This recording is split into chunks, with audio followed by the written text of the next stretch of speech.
muchas gracias a todas las personas que nos escribieron a través del panel y nos confirmaron que en efecto están escuchando la sesión. Bien, entonces nuevamente les doy la bienvenida a todos de manera oficial. Este es un nuevo seminario del Campus Virtual de ACPO. Recuerden que el Campus Virtual de ACPO es un espacio que está dirigido para compartir conocimientos y para hacer mucho más fuerte la comunidad de especialistas en periodoncia de nuestro país. Mi nombre es Nicolás Bodilla y pertenezco al área de estrategia digital de la asociación. En esta oportunidad la charla se titula, como les comentaba, Regulación del metabolismo óseo y sus efectos sobre los maxilares.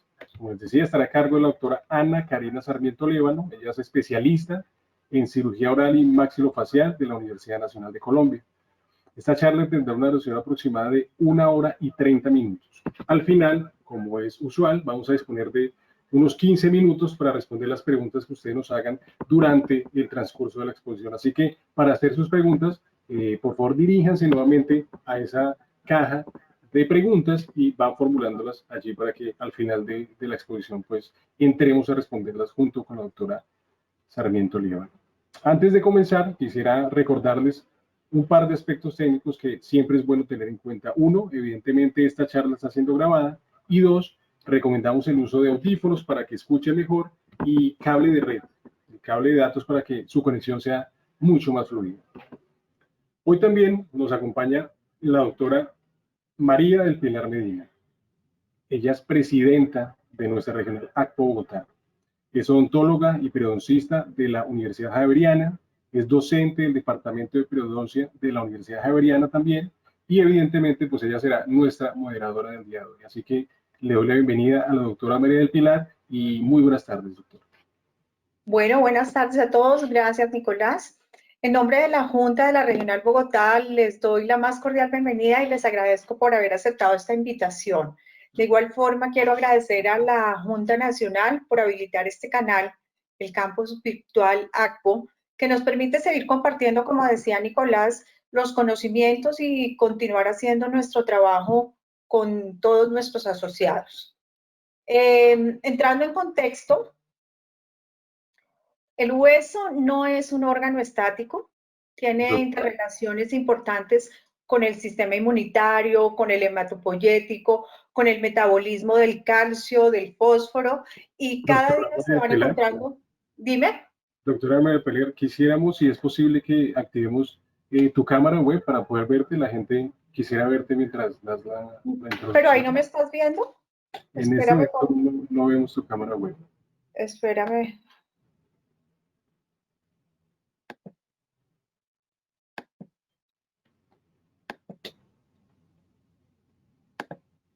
¿Ahora sí? Ahora sí te vemos. Muchas gracias, doctora. Sí. De distancia estoy bien. Perfecto. Audio y video muy bien. No me veían, pero sí me oían. Exactamente. Ahora sí te vemos y te escuchamos. Bueno, entonces les hablaba que había mucha relación y mucha actividad por parte del hueso, que no es algo estático, no es quieto, sino es muy activo.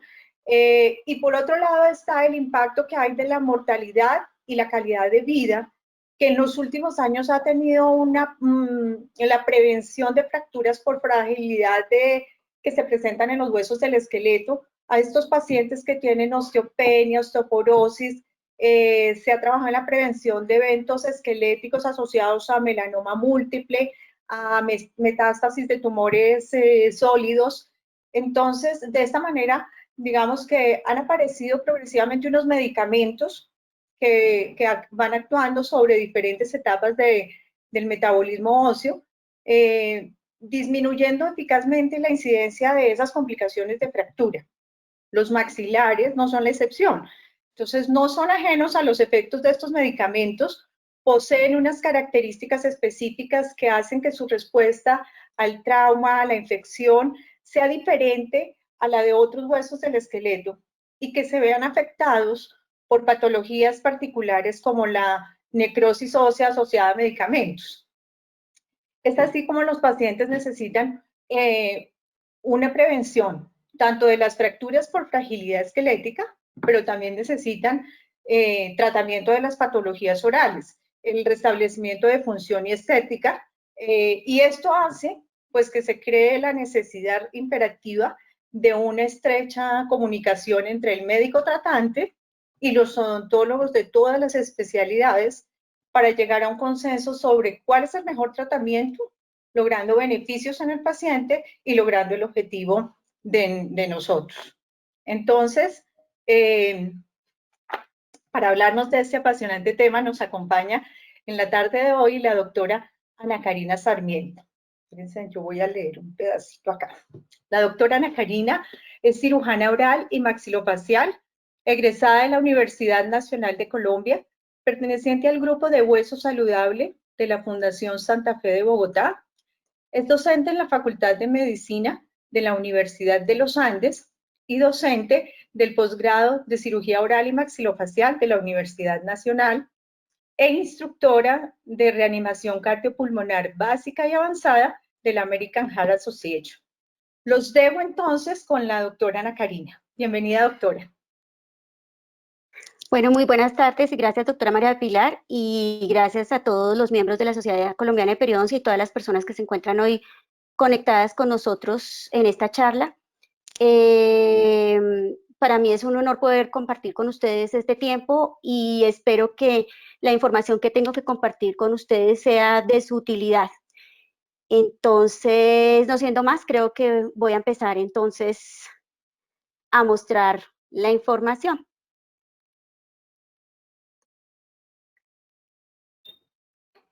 ¿Ustedes me confirman, por favor, si están viendo mi pantalla? Sí, doctora. En efecto, estás mostrando tu pantalla en este momento. Perfecto.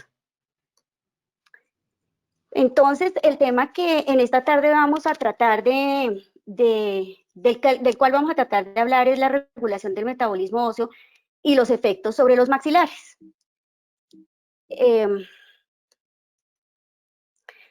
Recordemos que el hueso se mantiene entre dos procesos que son un continuo, pero que se están modulando de acuerdo a los requerimientos metabólicos del organismo. Estos dos procesos pues, son el proceso de reabsorción y el proceso de formación ósea. Son un continuo porque el uno depende del otro y siempre se están dando de una manera subsecuente, pero va a primar uno sobre el otro dependiendo de los requerimientos que existan en algún momento de la vida. Es así como el hueso empieza a formarse desde la vida intrauterina y va avanzando, digamos, durante los primeros años de vida. Voy a intentar poner mi cursor, que no lo estoy viendo. Perdón, un segundo. A ver si me deja mostrar el cursor, sí. Bien, entonces empieza desde la vida intrauterina y va avanzando en los primeros años de vida. Durante esta primera fase de la vida, nosotros estamos ganando tanto masa ósea como formando una arquitectura ósea que nos permita resistir las cargas, pero no solamente esto, sino responder a las demandas metabólicas que vamos a tener a lo largo de todos estos años. En estas primeras fases hablamos de un modelado óseo porque es una fase en donde el hueso tiene que alcanzar el tamaño final que vamos a tener cuando empecemos nuestra vida adulta. Y como les decía, una cosa muy, muy importante es que la organización estructural de ese hueso también va dándose durante estos primeros años de vida y se mantiene a lo largo de la vida. Hay estudios que muestran que personas que practican, por ejemplo, tenis, tienen una organización arquitectónica en el radio distal, en la muñeca y en su brazo, que se mantiene a lo largo de la vida y que es diferente a las personas que nunca lo practicaron durante estos primeros años de vida. Recuerden ustedes que ustedes están ahorrando hueso prácticamente durante estos primeros 20 años y a partir de estos 20 años el hueso que lograron ahorrar y la estructura arquitectónica que lograron construir es la que se va a mantener a lo largo de toda su vida. Después de estos 20 años inicia un proceso no de modelado porque ya adquirimos el tamaño y digamos la forma que van a tener los huesos de nuestro esqueleto y empieza un proceso de remodelado óseo en el que lo que vamos a hacer es reparar el microdaño que diariamente se está acumulando en nuestro esqueleto. Diariamente el esqueleto, por el hecho de soportar las cargas, de movernos, de recibir impactos o por otras razones, sufre una serie de microfracturas y microdaños en sus trabéculas óseas, en la parte cortical, que debe ser reparada por estas unidades osteoformadoras. De los 20 a los 40 años, digamos que el proceso de formación y reabsorción está en un balance en donde no predomina ninguno de los dos y por ende al final de esa etapa más o menos uno tendría la misma magnitud de hueso en cantidad y en distribución arquitectónica que logró a sus 20 años. Por eso este punto de pico de masa ósea es tan importante. Este pico de masa ósea está determinado en un 80% por la genética, pero existen pruebas de que si practicamos actividad física y tenemos unas buenas suplencias nutricionales durante estos primeros años de vida, es decir, ejercicio físico son actividades que signifiquen algún esfuerzo, impacto sobre todo, van a permitir que esta genética se modifique por la epigenética y logremos alcanzar un mayor pico de masa ósea. Y esto es muy importante porque el mayor pico de masa ósea habla de la cantidad de hueso que después yo voy a tener a perder después de estos 40 años. Después de los 40 años y por un proceso que podríamos considerar fisiológico por el envejecimiento, vamos a tener una pérdida no solo de hueso, sino de masa muscular. El problema es que esta curva final puede ser, así como la estamos viendo aquí, casi horizontal, o puede ser una curva mucho más vertical, o puede iniciar no aquí a los 40 años, sino puede iniciar por acá antes, y el problema es que va a haber un momento en que esta curva alcance esta línea punteada roja que estoy mostrando acá, y es el punto en donde la cantidad de hueso y la calidad de ese hueso, y me refiero a la interconexión entre trabéculas, se ha perdido tanto que lleva a que se produzcan fracturas esqueléticas. No quiero que se lleven la idea de que esto ocurre únicamente durante las etapas tardías de nuestra vida o en los adultos mayores.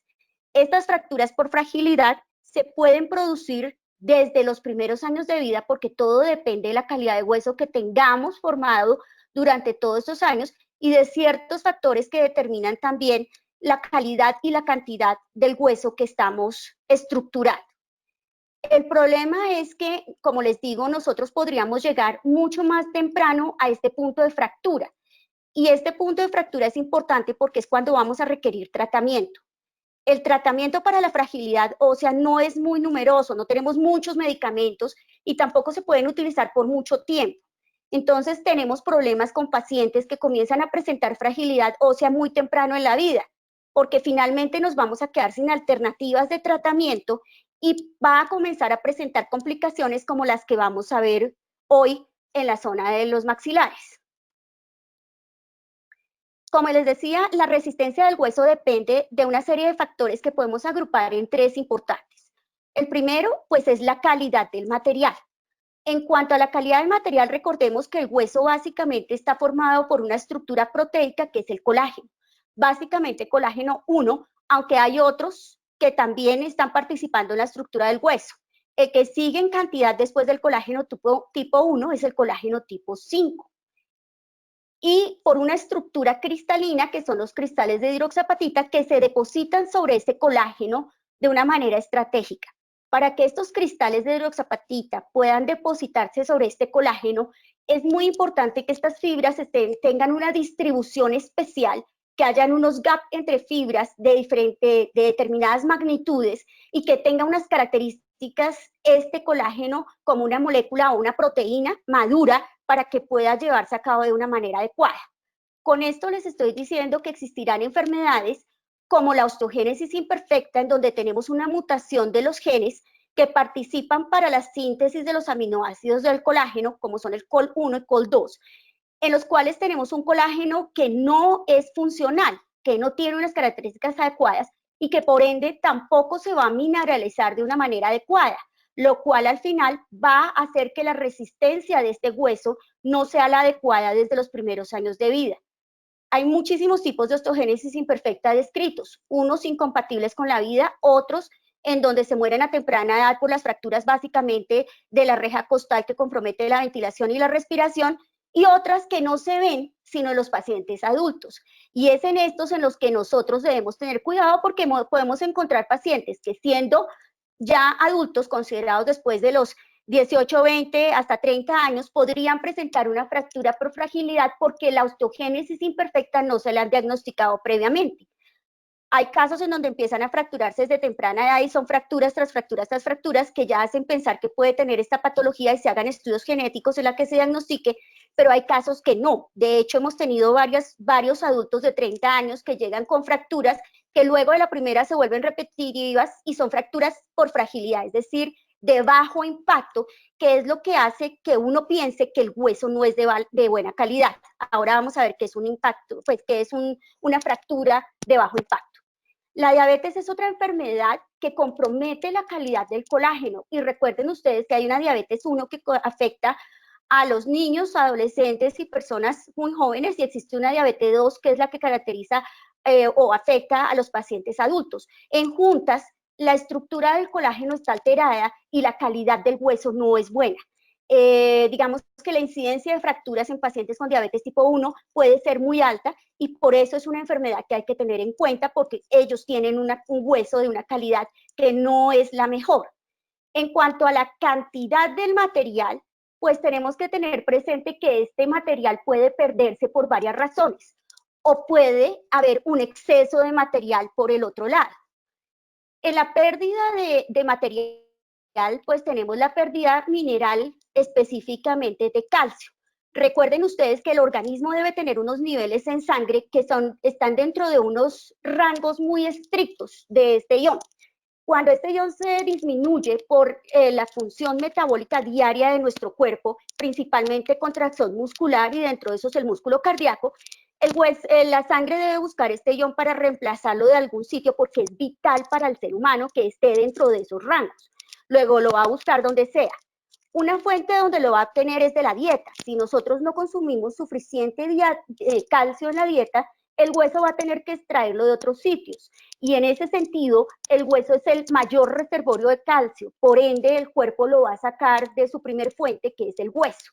Y esto pues va a hacer que la cantidad de material mineral en este hueso se altere, porque para que se vuelva a sintetizar este cristal de hidroxiapatita, pues se necesita calcio que debe provenir de la dieta, y estamos diciendo que no se está aportando a través de la dieta el suficiente calcio. Otra razón por la que puede disminuirse el calcio en sangre es que se pierda a través de orina, pero todas estas son, digamos, enfermedades en donde tenemos que investigar cuál es la causa por la cual, si es mal aporte o si es pérdida excesiva, estos niveles de calcio están bajos en sangre y están obligando al cuerpo a sacarla del hueso. El otro factor importante en la cantidad de material que puede influir en esa cantidad de material son los niveles de vitamina D. Recuerden ustedes que pueden consumir todo el calcio que ustedes quieran en la dieta, y hablando de dieta, la única fuente real de calcio son los lácteos. Los alimentos que están suplidos con calcio, que tienen, digamos, están enriquecidos con calcio, ese calcio no se absorbe ni se metaboliza de una manera igual a la que se absorbe y se metaboliza y está biodisponible el calcio que se encuentra en los lácteos. El que tomamos en pastillas en forma de citrato de calcio o en sus otras formas, tampoco se absorbe de la misma manera. Entonces es importante que el aporte de calcio en la dieta se dé a través de la leche, y pues sé que muchos de ustedes de pronto van a decir que por lo que se publica en la literatura, sobre todo un artículo que salió publicado en The Lancet recientemente, en donde satanizan el consumo de lácteos por ser factor de riesgo en otras enfermedades, pues quiero decirles que nosotros en el grupo de Hueso Saludable hicimos el estudio del metaanálisis y leímos uno por uno los artículos en los cuales se basó el metaanálisis, y pues tiene bastantes falencias, pero esto se volvió, digamos, público, y todo el mundo sabe del artículo y discute el artículo, y los pacientes han dejado de consumir el calcio de la dieta.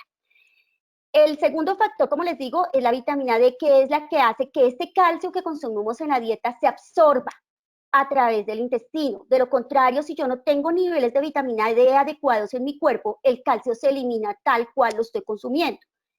La fuente de vitamina D primordial pues es la exposición al sol, porque como todos sabemos el ergocolesterol que se encuentra, perdón, el ergocolesterol que se encuentra en la piel, por acción del sol comienza a liberarse y va a sufrir una serie de hidroxilaciones a nivel hepático y renal. La primera es renal y la segunda es hepática, hasta que se sintetiza la 1,25 dihidroxicolecalciferol, que es la forma activa de la vitamina D. Esta forma activa tiene una vida media muy corta, cumple su función y desaparece. Por eso, para yo saber si un paciente tiene buenos niveles de vitamina D, voy a medir la forma hidrolizada, no la dihidrolizada. Es decir, la 25-hidroxivitamina D, que es la que le pido a los pacientes dentro de los exámenes de laboratorio para saber cuál es el nivel. Hoy con el COVID-19 pues sabemos que la vitamina D ha ganado mucha fama, más de la que tenía antes por otras particularidades y funciones que tienen diferentes niveles, pero sabemos que los pacientes que tienen niveles bajos de vitamina D y que es muy fácil tenerlo porque uno no se está exponiendo todos los días al sol, porque la contaminación, porque la piel ya no sintetiza tanta, porque no se encuentra en la dieta en ningún alimento, eso es una cosa muy importante, genera poblaciones que tienen insuficiencia y deficiencias importantes de esta vitamina. Por ende, la vitamina D es algo que hay que suplementar, es decir, hay que consumir la vitamina D para lograr niveles adecuados de la misma, pero hay que medirla previa a suplementarlo porque si uno tiene buenos niveles, la suplementación no es efectiva.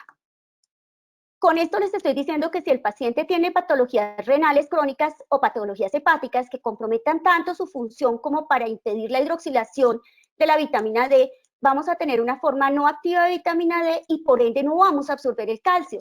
Esto a la larga va a terminar en que el calcio se va a sacar del hueso y nunca se va a recuperar, lo que va a llevar a una pérdida en la cantidad del material y por ende afectar la resistencia del mismo.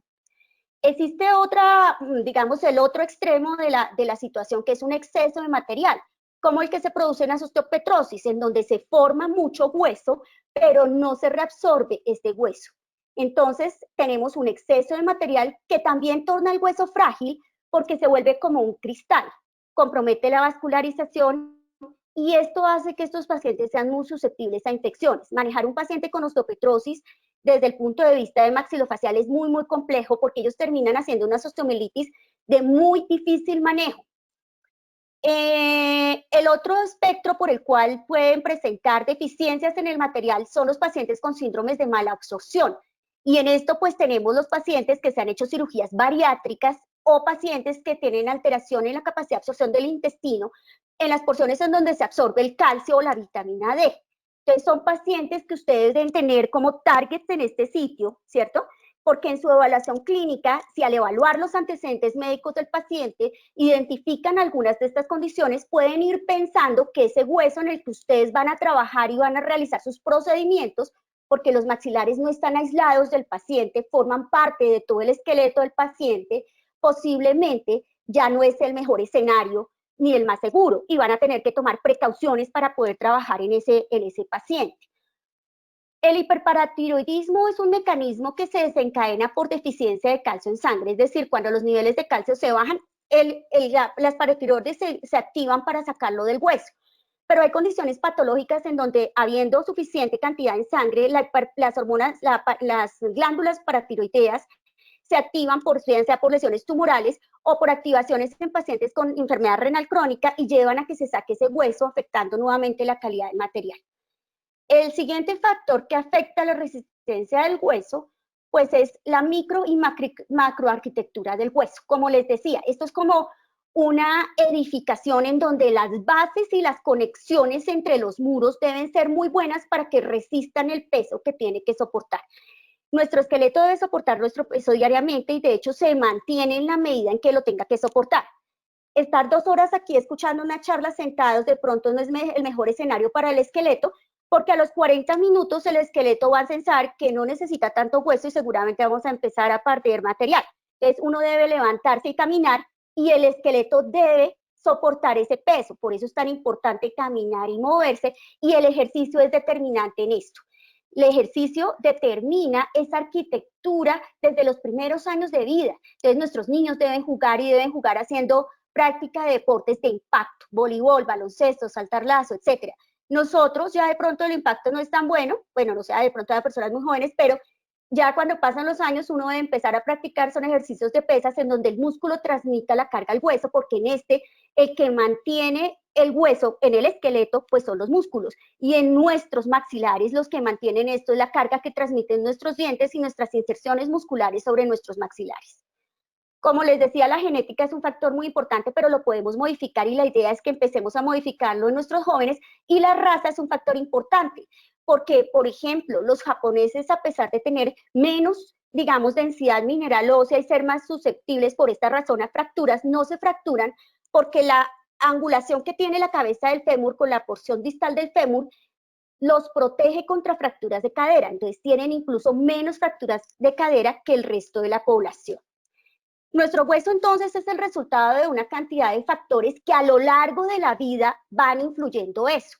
Entonces, cuando a mí llega a mi consulta un paciente de determinados años, lo que yo tengo ahí al frente es el resultado de una serie de factores que han venido actuando sobre este paciente a lo largo de toda su vida. Y mi función es averiguar cuáles de esos factores estuvieron presentes y qué impacto pudieron tener en este caso sobre el hueso para saber con qué cuento yo en este momento para trabajar. Por hacer algo muy resumido, este aspecto de las hormonas es súper importante y en las mujeres más que todo. Sabemos que nuestro hueso depende de nuestro nivel estrogénico. Los estrógenos son anabólicos y por ende son formadores y mantenedores del hueso. Entre más temprano tengamos una menarquia y entre más tarde tengamos una menopausia, más protegido va a estar nuestro hueso porque va a estar más tiempo expuesto a este factor estrogénico. Por ende, los desarreglos hormonales, como en las atletas de alto rendimiento, en donde se presenta la triada del atleta con amenorreas y desarreglos hormonales, pues no es el mejor escenario para formar el esqueleto, sobre todo porque son niñas que están durante la etapa de formación del esqueleto. La historia de fracturas es un factor muy importante porque, como les decía, nuestro hueso se hereda en el 80%, no solo en la cantidad, sino en la estructura genéticamente. Es decir, nosotros tenemos un 80% de información que proviene de nuestros progenitores. Si nuestros progenitores han sufrido osteoporosis, han tenido fracturas esqueléticas, han tenido problemas esqueléticos, lo más seguro es que nosotros también los tengamos. Entonces es muy importante esa historia familiar. Las comorbilidades, ya hablamos de la diabetes, todas las infecciones o las enfermedades que generen inflamación sistémica con elevación de mediadores químicos inflamatorios sistémicos, como la interleuquina 6, la interleuquina 1, el factor de necrosis tumoral, hacen que sean deleterios y a la final terminen comprometiendo la cantidad y la calidad de nuestro esqueleto. El VIH de pronto es una de las más inflamatorias, como todos sabemos, pero la enfermedad periodontal también. Sabemos que nuestros pacientes con enfermedad periodontal crónica tienen elevación de estos marcadores de inflamación a nivel sanguíneo. La artritis reumatoidea indiscutiblemente, y obviamente el cáncer es una enfermedad que por sí sola es inflamatoria en su naturaleza.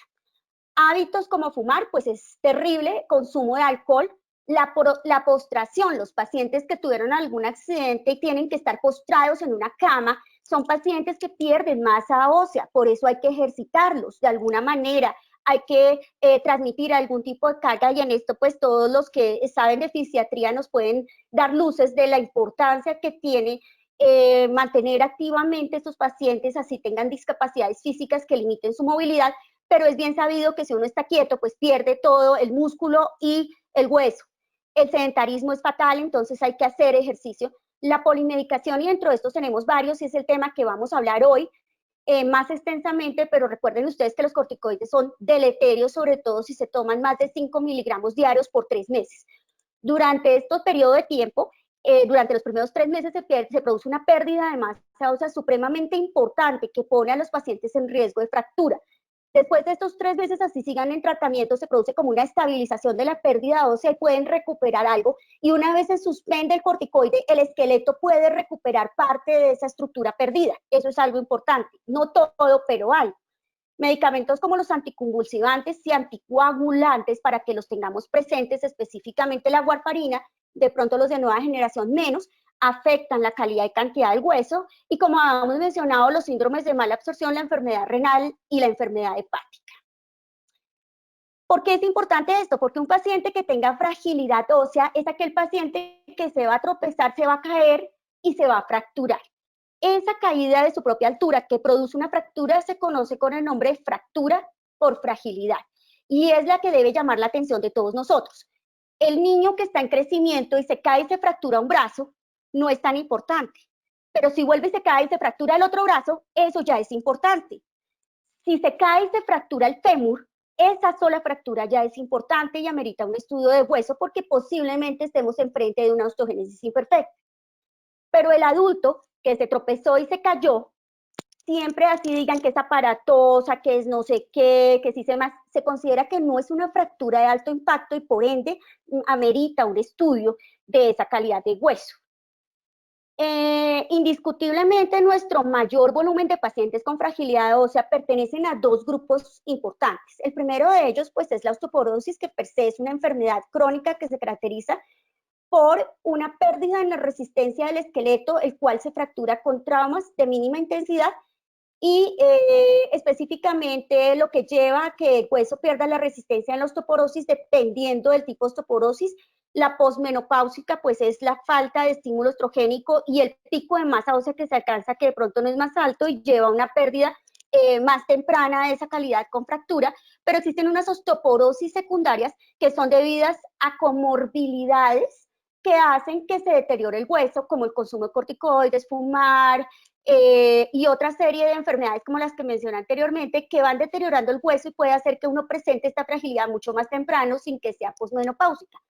La mujer que le hacen la histerectomía a los 35 años y le sacan los ovarios por digamos, un carcinoma donde tienen que extraer los ovarios, pierde este estímulo estrogénico muy temprano y la pérdida de hueso pues va a llegar a los 45 años o antes, requiriendo antirresortivos para evitar que se fracture.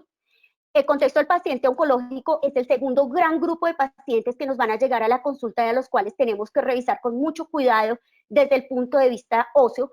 Y en el momento quiero mencionar la inmunosupresión, que puede terminar en osteoporosis y podríamos incluirlo acá, pero son pacientes, por ejemplo, con enfermedades autoinmunes que hoy en día se están manejando con anticuerpos monoclonales que tienen diferentes efectos sobre el hueso, como vamos a ver. La primera fractura que se produce es la de radiodistal, porque es cuando uno se cae y todavía tiene reflejos como para alcanzar a poner la mano y fracturarse el radio. Hay personas que se han caído y se han fracturado las dos muñecas y necesitan intervención quirúrgica en juntas manos. Y toca esperar a que el hueso así le coloque en placa, consolide y pueda retomar sus funciones normales después de la cirugía. Entonces, digamos que causa cierto grado de discapacidad y cuando están bien operados, pues de pronto van a salir muy bien, pero a veces no les va tan bien y tienen una serie de limitaciones funcionales posteriores a esta fractura. La segunda fractura importante por fragilidad es la fractura de columna vertebral, como ustedes ven acá. ¿Qué pasa? La columna básicamente es uno de los huesos que más esponjosa tiene. Esta esponjosa es como una escalera que tiene unas trabéculas, ¿cierto? Que son verticales y otras que son horizontales. Las primeras trabéculas que se pierden por la necesidad de extraer el calcio del hueso son las trabéculas horizontales. Y estas trabéculas verticales, al perder su interconectividad horizontal, pues van a abrirse y no resisten el peso o se aplanan. ¿Y qué pasa con la vértebra? Se aplasta. Entonces lo que vemos es este aplastamiento vertebral que puede tener diferentes formas, diferentes magnitudes y que puede pasar desapercibida ante el paciente, ante el médico y ante todo el mundo. Entonces, muchas veces estas fracturas vertebrales se descubren como un hallazgo incidental cuando uno manda a hacer una densitometría con morfometría o de pronto existe la necesidad de tomar una radiografía de tórax, aunque estas se producen más a nivel lumbar, digamos, puede aparecer una fractura vertebral como un hallazgo incidental en otro tipo de examen que se solicite por otra causa. La fractura más temida de todas es la fractura de cadera, porque esta, además de asociarse con morbilidad como las otras dos, se asocia con una mortalidad de casi el 30% más durante el primer año de la fractura. La mortalidad se puede producir inmediatamente uno se fractura durante la cirugía o después de la intervención y puede ser durante el primer año que está aumentada esa mortalidad. Estos pacientes son costosos, no solamente por la intervención que hay que hacer y el cuidado que ameritan estos pacientes, sino que posteriormente la rehabilitación es larga, ameritan un cuidador cuando bien les da, y pues retomar las actividades de la vida diaria no es tan fácil. Es un paciente que si necesita estar postrado, pues va a perder más hueso y usualmente no es una cadera la que está mal, sino son las dos. Entonces, por esto es que es muy importante que los pacientes se traten para la fragilidad ósea, porque esta enfermedad que es progresiva y que va avanzando a lo largo de los años, por eso la edad es un factor de riesgo súper importante para la osteoporosis, ¿no? Digamos, este paciente pues va a requerir tratamientos durante casi todo el resto de la vida que tenga, y si nosotros llegamos a que se fracture, pues es la vida del paciente la que está en juego. Y la incidencia de fracturas en los Estados Unidos es del orden de 8.9 fracturas anuales por fragilidad. y los antirresortivos, que son los medicamentos, como vamos a ver, que se utilizan con más frecuencia para disminuir este tipo de fracturas, logran disminuir el 50% de estas fracturas que se está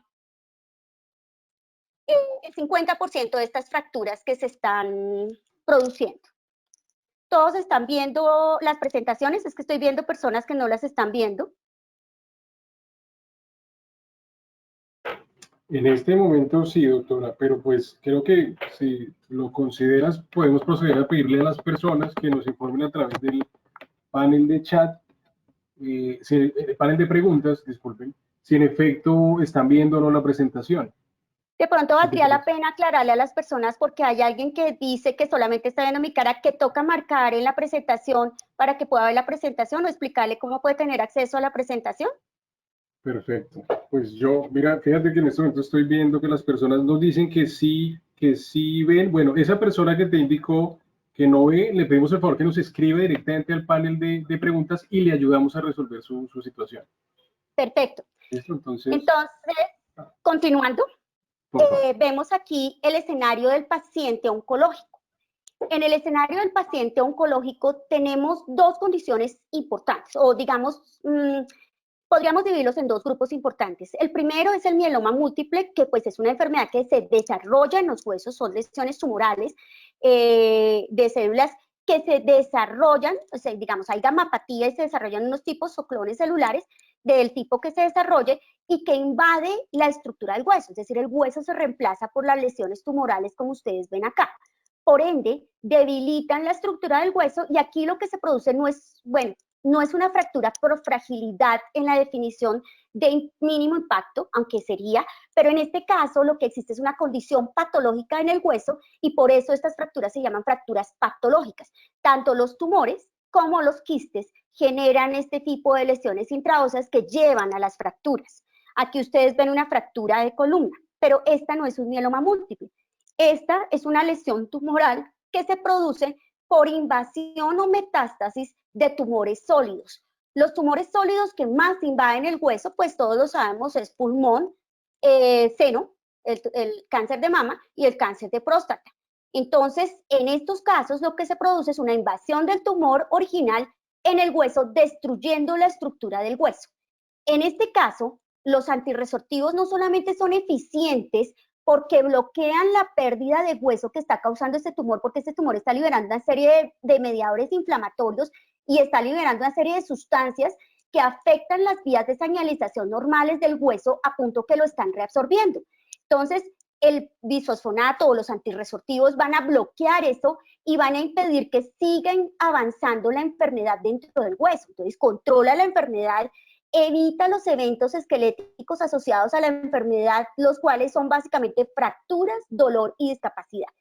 Un paciente que tiene una invasión tumoral en el hueso es un paciente que tiene mucho dolor y ese dolor lo limita funcionalmente en su vida.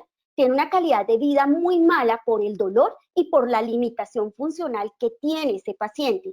Entonces, en este contexto, los antirresortivos pues son supremamente importantes para poder mantener eso y nosotros no podríamos suspenderlos si colocamos en una balanza esto o esto, pues hay que mirar muy bien qué es lo que estamos sopesando en esa balanza, porque por un lado está la vida del paciente y por otro otros factores que hay que considerar. Bien, entrando un poco más en materia, lo que tenemos en nuestra situación es esto. Nosotros estamos aquí y tenemos un paciente que tiene una enfermedad de base, X o Y, que lo hace que necesite estar expuesto a unos medicamentos que finalmente van a afectar el metabolismo óseo y por ende el proceso de reabsorción e información. Pero esto se traduce en que este paciente va a tener una muy mala cicatrización. ¿Cicatrización a qué? Cicatrización a la intervención que yo voy a tener que hacer en ese paciente. ¿Por qué voy a tener que intervenirlo? Porque el paciente tiene unos requerimientos en cavidad oral que ameritan que yo tenga que hacerle un procedimiento invasivo, es decir, un procedimiento en donde voy a tocar su hueso y voy a trabajar sobre su hueso, voy a infringir un trauma, grande o chiquito, y voy a necesitar que después de ese trauma, este hueso forme nuevo hueso y cicatrice. Eso es lo que tenemos en el momento. ¿Cuál es nuestro objetivo? Básicamente evitar que se nos presente esta complicación que estamos viendo aquí, que se conoce con el nombre de osteonecrosis de los maxilares asociada a medicamentos, que aunque es una complicación que tiene una incidencia muy baja, cuando se presenta compromete la calidad de vida de los pacientes de una manera muy importante. Y no es una cosa agradable tener un hueso expuesto, necrótico, oliendo a feo, infectado, botando pus y que se presenten fracturas, que se presenten fístulas, que no pueda uno hacer absolutamente nada porque se ve por todos lados, pero además de eso, esas infecciones llevan a los pacientes a hospitalizaciones y hasta la muerte. Si es un paciente oncológico, es un paciente de mucho riesgo porque a veces no monta toda la reacción inflamatoria y uno no puede ver la celulitis, el absceso facial, pero es un paciente que hace una sepsis y que se puede morir, que hace trismus y no pueden abrir la boca para intubarlo y tienen que recurrir a procedimientos como una traqueostomía. Y si el paciente está, por ejemplo, aplástico por la terapia, entonces no va a coagular y se va a morir. Entonces hay que tener cuidado porque la complicación puede llevar a consecuencias muy serias. Como decíamos, la incidencia es muy baja, pero cuando se presenta es nefasta para el paciente. ¿Solo para el paciente? No. También para el odontólogo, el especialista que se atrevió a realizar el procedimiento y que, a pesar de prevenir todas las posibilidades, se le presentó la complicación. Por eso es muy importante aprender a identificar estos pacientes, aprender a identificar la complicación tempranamente y tomar medidas tempranas para evitar que lleguen a estas situaciones. Y no solamente el odontólogo, sino también al médico tratante, porque el médico tratante va a tener que modificar su tratamiento de base, porque ya con esta situación, continuar con el tratamiento del cáncer, terminar con el tratamiento de la osteoporosis, pues es muy complejo. Entonces va a ser el paciente que se va a fracturar y que finalmente se va a morir por su complicación de su enfermedad de base. Entonces estamos entre una balanza donde tenemos una enfermedad de base que hay que tratar, que es supremamente importante porque sabemos que se asocia con morbimortalidad, pero también hay que solucionarle las situaciones al paciente, porque el paciente a veces se deprime, no puede comer, tiene alteraciones estéticas, se enclaustra en su casa porque no puede socializar en las condiciones que se encuentra, no puede comer, ¿sí? Entonces, eso es lo que vamos a ver. Entonces, miren ustedes que la osteonecrosis cuando se presenta lleva complicaciones muy serias, comunicaciones oroantrales, estas infecciones, yo he visto infecciones que pasan ya a la zona pterigomaxilar, producen trismus por el pterigoideo externo, que son muy difíciles de manejar, y de ahí para atrás, pues adivinen hacia dónde va todo esto. Pacientes que sufren este tipo de fractura, pero que yo sé que todo el hueso está comprometido y que el manejo de la fractura en este paciente es muy complejo. Si ustedes se dan cuenta, aquí hay cortical basal, pero aquí esto está perdido. Entonces, poder solucionar esta situación en este paciente es muy complicado. Pacientes que requieren o presentan este tipo de infecciones en el contexto de un paciente oncológico, a pesar de estar inmunosuprimido, pues indica que esto tiene una agresividad importante. Entonces, ¿cuáles son los medicamentos que afectan el metabolismo óseo y nos ponen a nosotros en jaque para la realización de nuestras intervenciones y procedimientos? Todo medicamento que tenga algún efecto antiangiogénico, algún efecto inmunosupresor o que afecte de alguna medida el crecimiento y proliferación celular, específicamente las células inmunitarias o linfocitarias, porque acuérdense que hoy en día se habla de una unión muy estrecha entre el hueso y el sistema inmunitario. Hablamos de osteoinmunología. Entonces, todos estos medicamentos de una u otra forma, no estamos diciendo que sea un blanco o negro, es todo un espectro de grises, pueden comprometer la capacidad de cicatrización del hueso y por ende pueden tener resultados que no sean los que yo estoy esperando en el tratamiento de mis pacientes. Dentro de estos grupos de medicamentos, pues los antirresortivos son como los típicos, y cuando se empezó a hablar de osteonecrosis, con los primeros medicamentos que se presentó fueron con los antirresortivos. No son medicamentos nuevos, se vienen usando desde hace más de 30 años. Los primeros que se utilizaron eran estos, cetidronato y cloronato, que son bisfosfonatos no nitrogenados con una baja potencia y por ende nunca llegaron a desencadenar casos de osteonecrosis.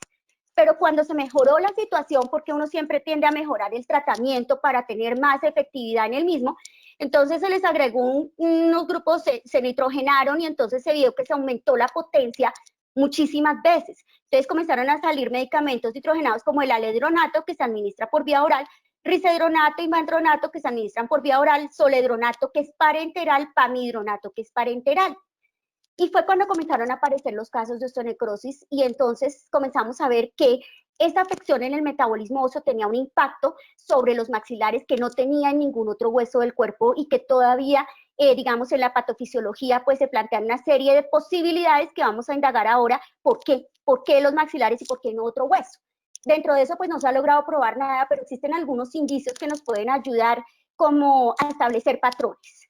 Dentro de los antirresortivos no solo están los bisfosfonatos, también está el denosumab y el romosozumab. El romosozumab es un medicamento relativamente nuevo, muy efectivo para mejorar la calidad y la cantidad de hueso en los pacientes y para disminuir, ese no es el objetivo del tratamiento de la osteoporosis. El tratamiento de la osteoporosis busca evitar la fractura, disminuir la incidencia de fracturas y por ende mejorar la calidad de vida del paciente. El romosozumab se viene usando recientemente y muestra unos resultados muy buenos. Como vamos a ver, este tiene un efecto dual porque actúa sobre la esclerostina y la esclerostina puede actuar como antirresortivo, bloqueando la liberación del RAS ligando y por ende no permitiendo la activación de cascadas y diferenciación de los osteoclastos desde sus células progenitoras, pero también al bloquear la esclerostina permite que la vía WNT, que como todos ustedes saben es tan importante a nivel de los osteoblastos, se lleve a cabo liberando la beta-catenina que va a llevar a que el osteoblasto se active en la formación de hueso. Entonces, estimula la formación del hueso al bloquear la esclerostina, pero por otro lado tiene un efecto antirresortivo, solo que predomina el efecto osteoformador. Se han reportado 2 casos de osteonecrosis con este romosozumab en los estudios clínicos en fase 3, que son claros porque se produjeron, pero pues de todas maneras hay que tener cuidado con él. Otros grupos de medicamentos que están reportados en la literatura y que pueden tener estos efectos en mayor o menor proporción, pues son los inhibidores de tirosinquinasa, que para que todos ustedes los puedan identificar fácilmente, tienen el sufijo NIF, como el sunitinib, imatinib, sorafenib. Cuando reciban un medicamento con esta terminación, van a saber que su efecto de acción es un inhibidor de tirosinquinasa y por ende puede desencadenar en una osteonecrosis. Existen otros que son los inhibidores de rapamicina, cuya terminación limus los va a permitir a ustedes identificarlos, como el everolimus, que es un inmunosupresor potente que se utiliza en los pacientes trasplantados. Entonces, poco a poco les voy agregando otros grupos de pacientes a los que tienen que tener cuidado y la historia clínica que nosotros hagamos debe ser muy exhaustiva porque identificar estas enfermedades, los pacientes a veces se guardan la información tan bien guardada que hay que aprender a sacarla y sacarla. Tenemos otro grupo que son los anticuerpos monoclonales cuya terminación MAP nos va a permitir identificarlos. Estos anticuerpos monoclonales no son tan específicos, digamos, en un target específico, porque ellos van a ir dirigidos contra moléculas específicas para bloquear diferentes vías de señalización en diferentes sitios. En la medida que progresa el tratamiento del cáncer, el tratamiento va cada vez a ser más específico con estos anticuerpos monoclonales que van directos a una sustancia para tener un efecto que es el que yo necesito. Pero recuerden ustedes que las vías de señalización son compartidas por múltiples sistemas. En el caso del hueso, el sistema inmunitario y el hueso comparten muchas vías de señalización. Cuando yo afecto una vía de señalización en un lado o en el otro, pues estoy afectando no solamente una línea, sino todo. Entonces hay que tener mucho cuidado en qué medida lo estoy afectando. Dentro de estos, pues para todos es claro el bevacizumab, que fue uno de los primeros que se vio involucrado en los casos de osteonecrosis. Es muy importante. Estos anticuerpos monoclonales que tienen, como el bevacizumab, que tiene un potente efecto antiangiogénico, salva la vida de los pacientes que tienen, por ejemplo, tumores pulmonares o tumores que dependan de la formación de nuevos vasos para crecer. Cuando yo bloqueo la formación de estos nuevos vasos, disminuyo el crecimiento y la proliferación de este tumor y al final estoy impactando en un desenlace que es muy importante, que es vida. Entonces, hay que tener cuidado porque pues, no podemos suspenderlos para de pronto hacer un procedimiento si lo que está en juego es la vida del paciente. Entonces, tenemos que entrar a negociar cómo vamos a manejar estos pacientes para también solucionar sus necesidades en cavidad oral.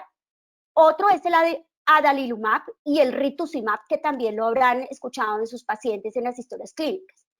Dentro de las proteínas de fusión, pues tenemos todos aquellos que terminen en CEP, como el Etanercept, que es un anticuerpo monoclonal contra factor de necrosis tumoral que se utiliza en artritis reumatoidea. Muchos de estos se utilizan en enfermedades autoinmunes, como por ejemplo el colon, el síndrome de colon irritable que produce o que es una alteración inmunitaria en donde el paciente tiene una calidad de vida muy mala por la enfermedad. Entonces estos anticuerpos mejoran muchísimo la calidad de vida e impactan en vida, en desenlace final vida.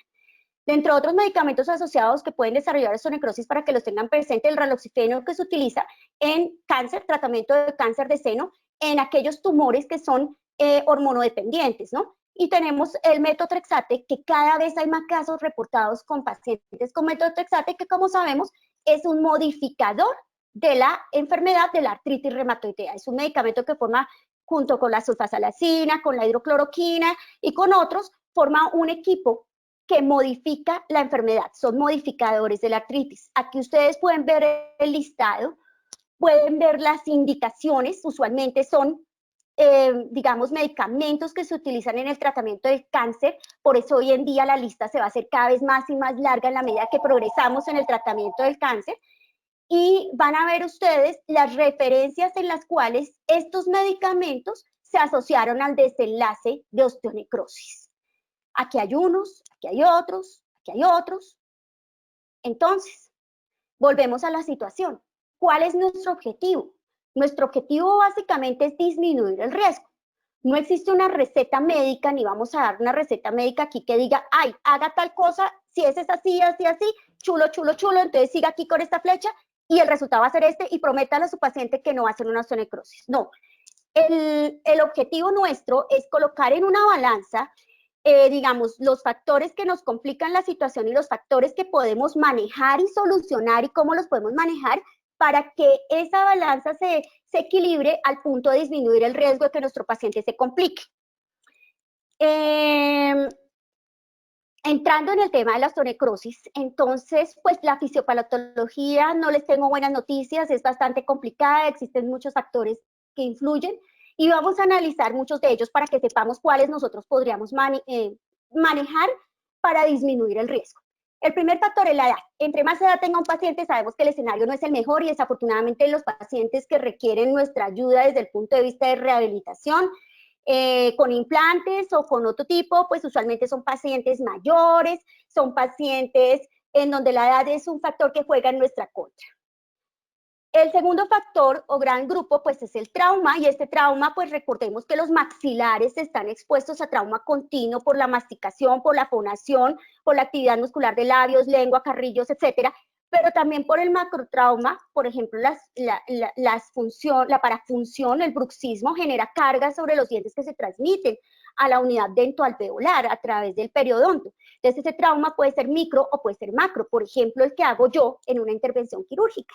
Si yo le saco la muela al paciente, si además de eso es un diente impactado, pero si además de eso le meto el implante inmediatamente, pero si además de eso yo quiero que regenere hueso y entonces hago una serie de cosas como perforar las corticales y colocar mi injerto y todo lo que se hace para hacer los procedimientos regenerativos, pues son trauma que yo inflijo, trauma quirúrgico y que amerita cicatrización. Este trauma per se es un factor desencadenante y vamos a ver qué peso puede tener ese trauma dentro de cómo se desencadena esta enfermedad y si yo lo puedo manejar o no.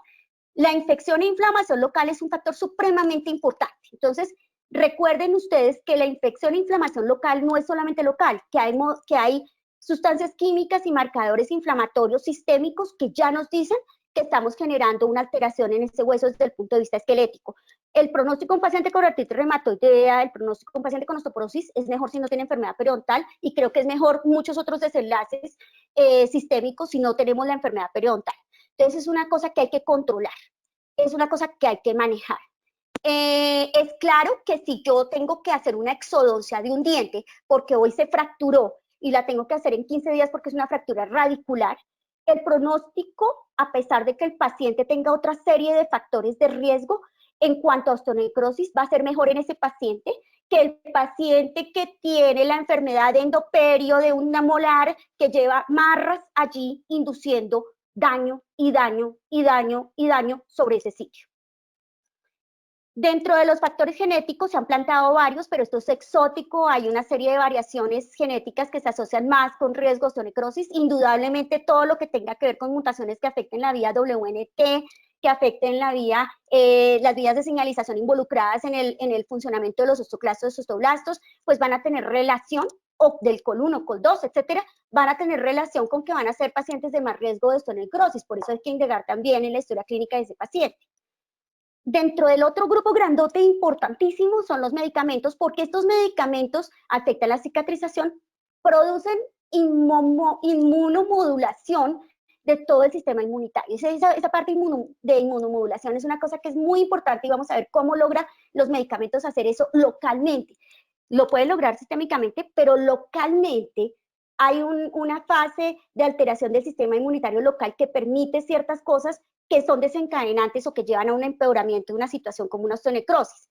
Y la angiogénesis, que ya vamos a hablar.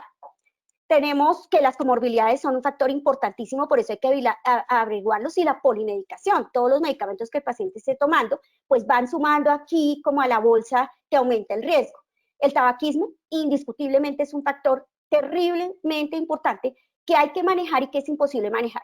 Todos sabemos que uno le dice al paciente, le explica, le hace el dibujo, le hace la plastilina y todo, y el paciente no va a dejar de fumar porque depende de eso.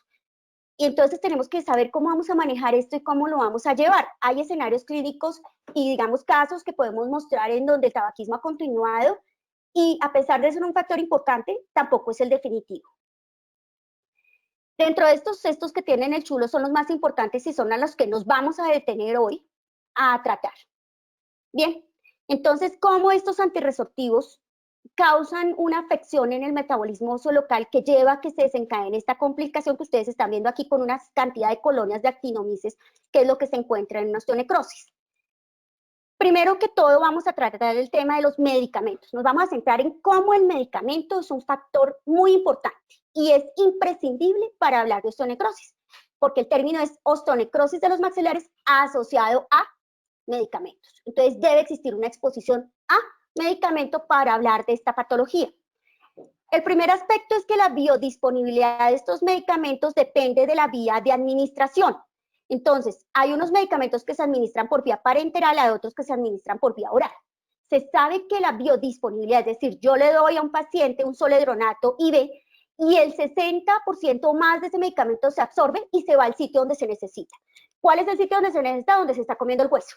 Recuerden ustedes que la zona dentoalveolar tiene 10 veces más recambio óseo que cualquier otra parte del cuerpo por el trauma que está recibiendo, por el influjo bacteriano y por todo lo que sabemos. Entonces, pues, ¿a dónde se va a ir? Pues a la zona dentoalveolar, pero a los otros sitios también. ¿Va a producir un bloqueo inmediato de la resorción? Sí y no. El zoledronato y el denosumab, por su potencia, tienen la capacidad de irse a sitios y fijarse, bueno, actuar en esos sitios, no fijarse, actuar en esos sitios de una manera casi inmediata. El antirresortivo que se administra por vía oral, estamos hablando del alendronato foxamaz, que ustedes conocen, tiene una biodisponibilidad del 1%. Es decir, yo le doy la dosis, se absorbe el 1% y ese es el que actúa. El resto se elimina sin siquiera metabolizarse. El tiempo de tratamiento es un factor muy importante porque marca una incidencia diferencial de la osteonecrosis, como vamos a ver. Entonces, tenemos dos contextos básicos, el oncológico y el osteoporótico. En el oncológico, definitivamente la incidencia de osteonecrosis puede fluctuar entre el 0.5 al 1.3 con zoledronato o entre el 0.8 y el 1.8 con denosumab. Estos son los dos parenterales. Este es subcutáneo, este es endovenoso. Y depende del tiempo. Mire, la incidencia va aumentando en la medida en que van pasando los años. La aparición de osteonecrosis, en promedio, miren que es diferente con cada medicamento. Entre más potencia, más rápido aparece. Entre más biodisponibilidad y más tiempo, pues más rápido aparece. En el caso de osteoporosis, la incidencia va del 0 al 0.21 luego de 4 años de exposición. Recuerden ustedes que en osteoporosis no solamente se utilizan bisfosfonatos orales, que son estos, sino se utilizan también parenterales como el zoledronato, que tiene una incidencia muy semejante. De pronto comienza a aparecer a los 3 años de tratamiento, y el denosumab tiene esta incidencia en estos periodos de tiempo. Entonces, el tiempo de aparición de la osteonecrosis está influida por el tipo de medicamento y las características de ese medicamento, ¿sí? Creo yo, a ver, hay una cosa muy importante que hay que dejar en claro y es que el bisfosfonato se fija a la estructura cristalina del hueso. Al fijarse la estructura cristalina del hueso, forma parte de la estructura de ese hueso y no se va a eliminar hasta que el osteoclasto no llegue y reabsorba esa zona del hueso donde está fijo y lo elimine. Una parte va a entrar y va a bloquear la actividad del osteoclasto, otro va a salir, va a circular y se va a eliminar, pero otra parte va a recircular y se va a ir a volver a fijar en otro sitio del hueso. Entonces, en el caso del denosumab es una cosa diferente. El denosumab es un anticuerpo monoclonal que se une al RAN ligando, lo bloquea. Recuerden ustedes que el RAN ligando es una molécula liberada por el osteoblasto para activar la resorción del hueso. Entonces, bloquea o se une a él e impide que este RAN ligando se una al receptor RAN que está en los precursores de los osteoclastos. Entonces, no se origina la osteoclastogénesis y el osteoclasto finalmente no va a reabsorber el hueso. Si el hueso no se reabsorbe, el hueso no se repara. Entonces, ¿qué tengo yo al final? Una gran cantidad de microdaño acumulado, porque ¿qué es lo que desencadena el reemplazo del hueso? El daño que se produce, la fractura de la trabécula, la muerte del osteocito cuando se rompe la trabécula en donde está él, eso es lo que desencadena ese remodelado. Entonces, ¿qué pasa? Yo tengo un acúmulo de microdaño crónico.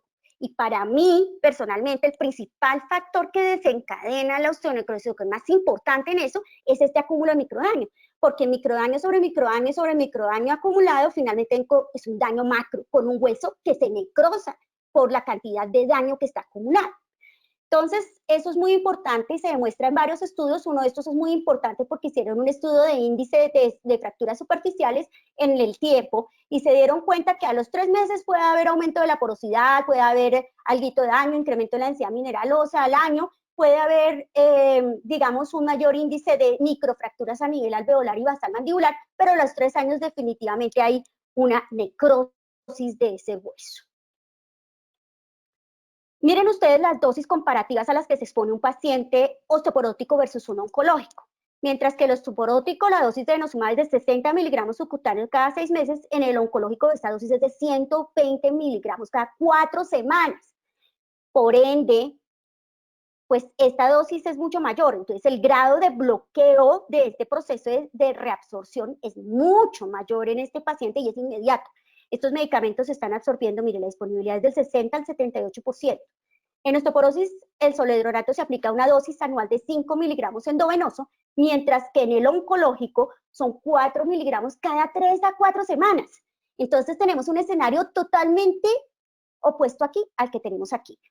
Si el paciente oncológico le dice, llevo 1 año de tratamiento con zoledronato, no tiene una dosis, tiene 12 dosis. A diferencia del osteoporótico, que con el mismo zoledronato al año tiene una sola dosis. Entonces, una clave para saber que ese microdaño sí es como la base o es un factor muy importante en que se desencadene esta osteonecrosis, es que actualmente el tratamiento con un osteoformador, que es un medicamento que también sirve para mejorar la fragilidad ósea, porque yo la puedo atacar bloqueando la resorción y la pérdida de hueso, o estimulando la formación de nuevo hueso.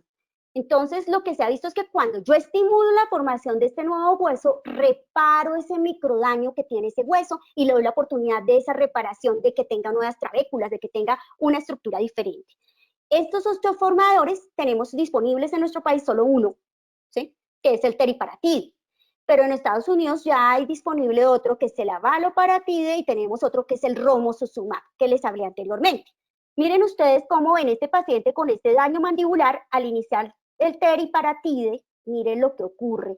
Y esto fue simplemente 3 a 4 meses de iniciado el teriparatide. Este es otro caso, este es el mismo caso de osteonecrosis en otro corte y vemos aquí lo que ocurre.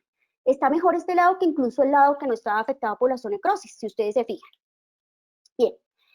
Esto pues no lo voy a repetir porque es la incidencia, pero ya sabemos que existe una incidencia diferencial de acuerdo al medicamento. ¿Qué pasa? ¿Por qué los maxilares? ¿Qué efecto tiene este medicamento en los maxilares que no tienen los huesos largos para que se presente la osteonecrosis acá? Primero que todo, recuerden ustedes que los huesos del cráneo tienen un origen embriológico diferente al resto de huesos del esqueleto, ¿no? Sabemos que derivan de la cresta neural, por ende tienen una osificación diferente que es intramembranosa y su proceso de cicatrización también va a ser diferente al de los huesos largos.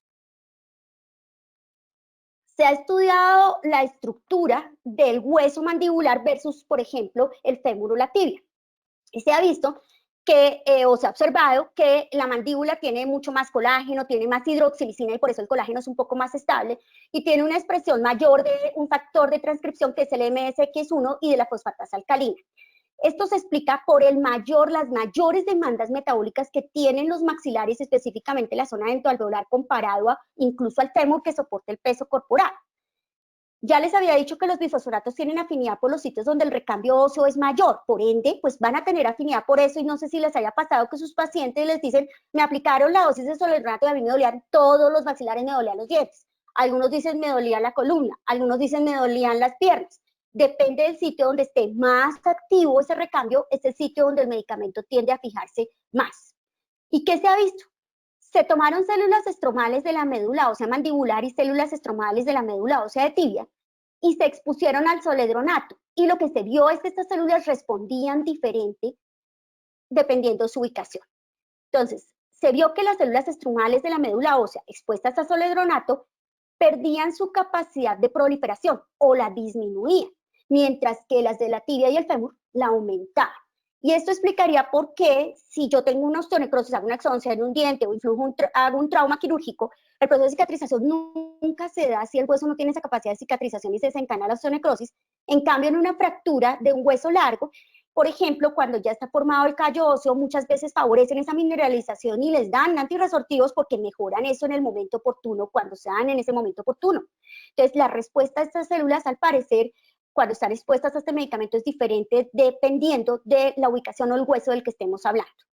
Una cosa importante es que los pacientes con osteonecrosis tienen disminuida la expresión del factor MSX1, que les dije era muy importante para la formación del hueso, y la osteopontina, que se ve que es una molécula que expresan tanto los osteoblastos como los osteoclastos y tiene funciones en angiogénesis, control de adhesión y control de resorción ósea. Esta parte también es muy importante porque es que resulta que hay una cosa que se llama la resiliencia inmune. La resiliencia inmune es la capacidad que tiene nuestro sistema inmune de identificar un agente bacteriano, viral o lo que sea, reconocerlo y actuar en contra de él. Lo que se ve es que los pacientes que tienen osteonecrosis tienen disminuida esta resiliencia inmune. ¿Y cómo lo han investigado? Pues se han visto cuál es el efecto que tienen, por ejemplo, o qué se encuentra en las células inmunitarias de estos pacientes con osteonecrosis. Entonces, por ejemplo, en el caso de los leucocitos periféricos, se ve que ellos expresan tienen una mayor expresión génica para ciertas moléculas que deben estar como marcadores de superficie, como el RANK, el factor de necrosis tumoral alfa y los receptores anhidrocarburo, que se sabe que se expresan en mayor cantidad en los pacientes que tienen pérdida de esta resiliencia inmune y por ende son susceptibles a infecciones y a otra serie de cosas porque son inmunosupresoras. Entonces, el paciente que tiene osteonecrosis se ha visto que presenta estas condiciones a pesar de no ser un paciente oncológico. Los neutrófilos, al ser expuestos al soledronato, se ha visto que exponen una menor quimiotaxis, altera su fagocitosis y tienen también alteración de la explosión oxidativa. Todos sabemos que los neutrófilos son importantes para la cicatrización, primeras fases de cicatrización, y pues no va a haber esto. El osteoclasto, que está haciendo o que ha sido afectado, que está bajo el influjo o expuesto al soledronato, también produce una activación de las células natural killer, las cuales producen interferón gamma, que se sabe que inhiben la osteoclastogénesis, entonces bloquean la resorción. Hasta cierto punto, esto es un mecanismo que uno espera que el soledronato tenga. En términos generales, va a bloquear la resorción, que es nuestro efecto terapéutico, pero a la vez bloquea también nuestro sistema inmunitario y bloquea la respuesta que nuestro sistema inmunitario tiene local. Entonces, es por esto que los microorganismos que encontramos en la osteonecrosis no se consideran en este momento como mecanismos causales de la enfermedad, sino más bien oportunistas. Por eso es que encontramos actinomyces, que pues todos sabemos que son habitantes normales de cavidad oral, pero invaden el hueso y persisten allí y causan unas osteomielitis bastante complejas. El efecto antiangiogénico, además del soledronato, a pesar de que se diga que ellos no lo tienen, este lo tiene. El denosumab lo tiene menos, incluso no se ha logrado demostrar, pero son dos. El primero, como todos saben, existen unas moléculas que son unos receptores para el factor de crecimiento endoteliovascular que está presente a nivel de la transmembrana de las células endoteliales. Cuando llega el factor, desencadena una cascada de señalización por vía de la MAP quinasa que trasloca el núcleo y va a hacer que se sintetice MMP, interleuquinas y factores de crecimiento que van a ser liberados al exterior de esta célula endotelial para abrir camino a través de los cuales van a llegar células que van a hacer que se inicie la formación de nuevos vasos sanguíneos.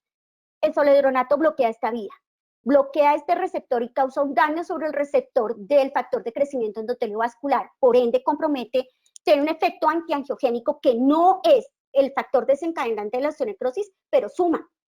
El otro factor, como habíamos visto, bloquea todas las vías de señalización que llevan a la expresión de osteopontina, tanto en osteoblastos como en osteoclastos, y por ende bloquea la inmunidad, la cicatrización ósea y todo lo que vimos de las funciones, la adhesión celular, que es otra de las funciones de la osteopontina.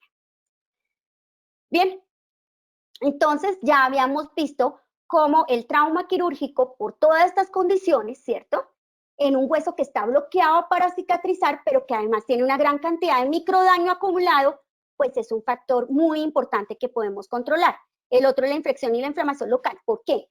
Porque si yo tengo un hueso que tiene capacidad de reparación disminuida y no tengo un influjo inflamatorio tan grande, no tengo un factor traumático tan grande, no tengo infecciones activas, de pronto yo puedo lograr equilibrar la balanza, ¿cierto?, hasta cierto punto. Pero si yo tengo un paciente con enfermedad periodontal lleno de restos radiculares, con infecciones, abscesos, demás, y tengo el bloqueo de esa capacidad de reabsorción, estoy acumulando más microdaño en el tiempo y finalmente va a terminar en una necrosis de ese hueso que se va a ver clínicamente. Y pues en cuanto a medicamentos, espero haber sido lo suficientemente amplia en cuál es el efecto.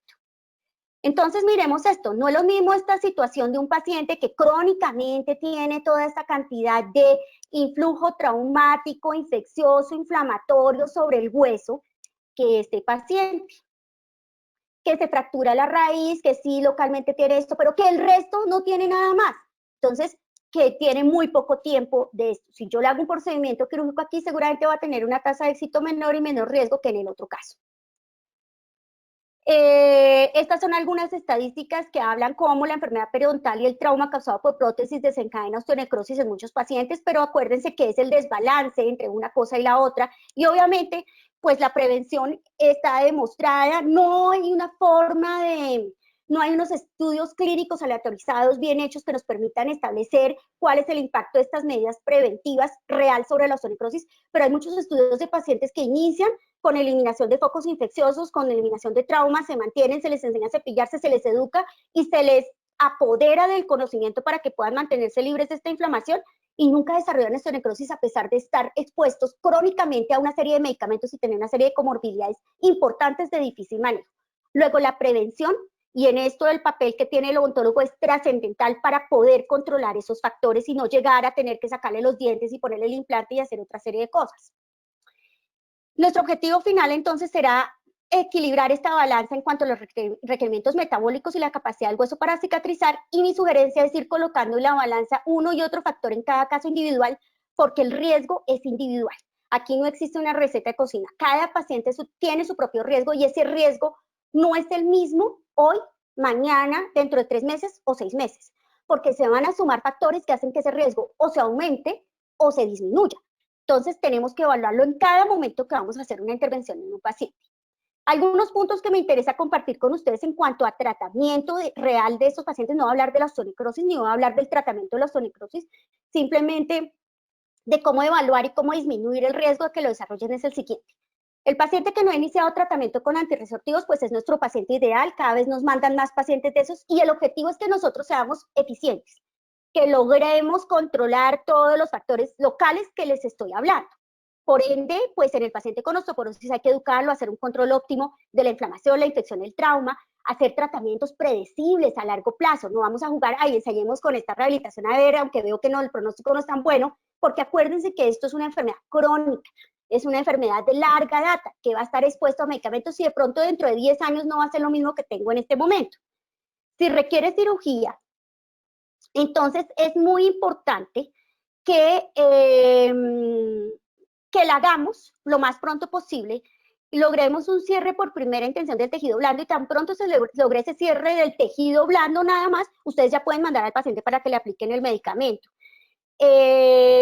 Una cosa importante aquí es que hay que evaluar el riesgo de fractura del paciente y aquí es donde ustedes deben entrar en una comunicación con el médico tratante del paciente.